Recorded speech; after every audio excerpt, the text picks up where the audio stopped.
আপনাদের মনে আছে আল্লামা সাঈদী বক্তব্যে বলেছিলেন, আমাদেরকে বলো মৌলবাদী, আমরা মূলবাদী।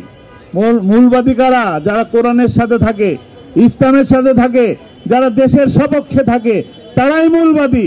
আর তিনি বলেছিলেন তোমরা হলে আগাবাদী। আগাবাদী কারা?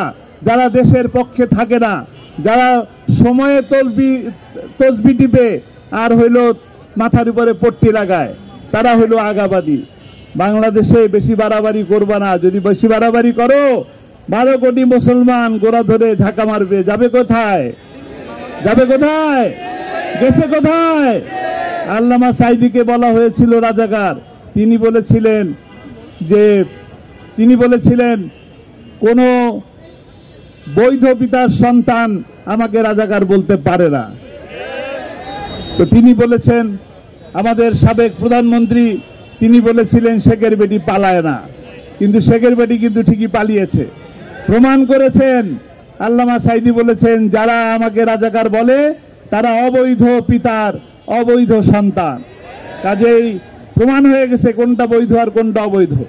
কাজেই আমরা স্পষ্ট আকারে কথা বলতে চাই এই কথা যে বাংলাদেশের বিরুদ্ধে কোনো ধরনের ষড়যন্ত্র আমরা মেনে নেব না। বাংলাদেশের বিরুদ্ধে কোনো ধরনের চক্রান্ত মেনে নেব না। বাংলাদেশের বিরুদ্ধে ধর্মীয় কোনো চক্রান্ত আমরা মেনে নেব না।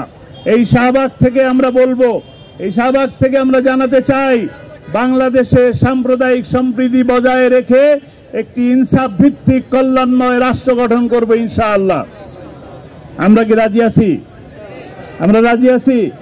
আমাদের মুরব্বীরা সোনার বাংলা করতে চেয়েছে, আমরা কি সেই সোনার বাংলা করতে রাজি আছি? ইনশাআল্লাহ আমরা সেই সোনার বাংলা করব। সোনার বাংলা করার জন্য সামনের সময় আসবে, সেই সময়ে আমরা কাঁধে কাঁধ মিলিয়ে কাজ করব ইনশাআল্লাহ।